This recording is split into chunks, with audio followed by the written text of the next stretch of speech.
By this point, you probably watched about 1,000 study videos and heard the same study tips hundreds of times. So for that reason, I want to make this video a bit different. So I'm going to share 5 philosophies, opinions, or like habits that can indirectly make you a better student. I've learned these tips while getting top marks while doing IB in high school and studying engineering at university. So I guarantee you this video will be worth your time. The first habit is to do more extracurricular activities both inside and outside of school. At 21 years old, what I remember most about my childhood is not all the studying and learning I did, but all the fun I had while doing extracurriculars both inside and outside of school. If your school has a lot of clubs and teams, then definitely check them out and see if you like it.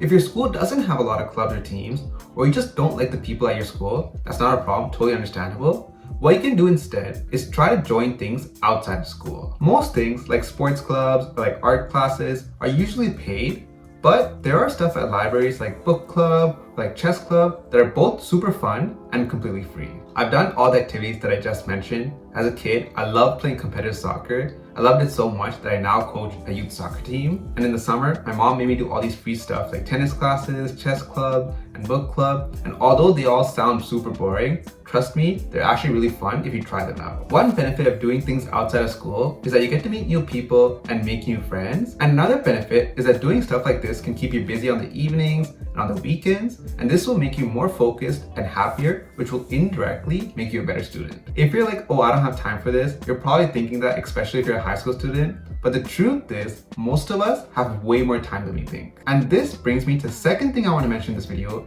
which is school is a part of life, not life. I was like this in high school too. Like I spent way too much time overstudying, but there's so many things to life outside of school, and we actually have to embrace them and enjoy them right now. And if you feel like you don't have enough time, or you're in some specialized program like IB and AP, and you feel like you have to spend your whole day studying, I hate to break it to you, but that's the most unproductive and detrimental thing you could do as a student. First, school usually makes us feel miserable because school isn't inherently fun for most of us. And by taking away the few fun things that you actually have just because you have to study more, this will make you way more sadder and actually make you hate school way more. In anything in life, if you don't actually like what you're doing, you're not going to be good at what you're doing. So if you make yourself hate school even more by forcing yourself to study all the time, you're just going to end up being a worse student and performing poorly because you're going to hate school so much and not enjoy the studying process at all. To add on to this, you probably heard about Parkinson's law and how work expands to fill the time given to it. And honestly, this is so true. Say we give ourselves the whole day to do an essay, what ends up happening is that we end up taking the whole day to do the essay, and sometimes we don't even get it done. But if there's only 4 hours to the deadline, for some reason, we all work super productively and get it done to almost the same quality. So by giving ourselves more time to study in our days, we're not really going to end up studying more because we're just going to be studying slower. I promise you, if you just do more extracurricular activities and book yourself with more fun stuff, you'd find that you actually get the same amount of work done in less time. So back to what this is all about, there's life outside of school, so live it. And for ambitious people like me, I honestly believe there's no better time than now to chase your dreams and pursue whatever you want to achieve. So if there's something that you really want to do, or you just want to spend more time having fun and creating memories, go for it. There's no better time than now. If you're getting some sort of value out of this video, I'll really appreciate it if you can like, comment, and subscribe. It does help my small channel a lot. And with that being said, my next philosophy is don't look at school as a competition. There are a lot of people who are always like, oh, what mark did you get for this? What mark did you get for that? Just to see who got the highest mark in the class and whether or not they got the top mark. And I know some people who'd want other people to mess up just so they can get the highest mark. But seriously, don't look at it like that. It's not a competition. Even if you're trying to get some sort of award like valedictorian or something like that, there's absolutely no need to push other people down to win.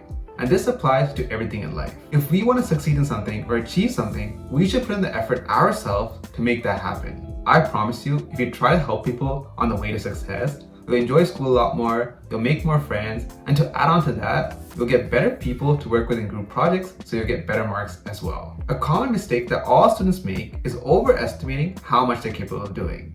Like at the beginning of every semester, we're all like, okay, this is gonna be that semester, we're gonna work super hard, we're gonna get the best grades possible, but the truth is that never ends up happening. There's this belief that to become a top student, you have to work like 8 or like 12 hours a day, but that's definitely not true. Like I've gotten 99s and 100s in many of my courses in high school, and I have a 3.93 GPA while studying engineering at university. But the truth is, I only study 6 hours a day consistently. Consistency is key here. I know I'm not capable of working more than 6 hours a day, so I don't try to. I just build a system that allows me to succeed within that time frame.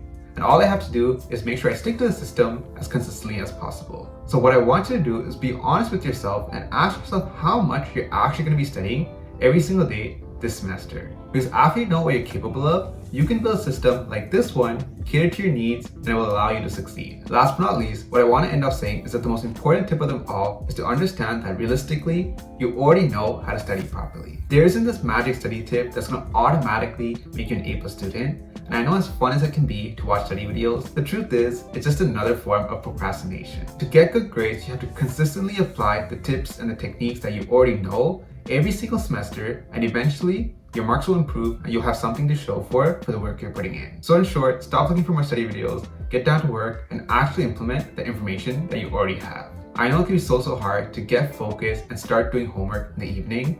And if that's you, then make sure to check out this video right here. I'm sure you'll find it helpful. And with that being said, thank you for watching. Make sure to like, subscribe, and comment if you haven't already done so, and I'll see you next time.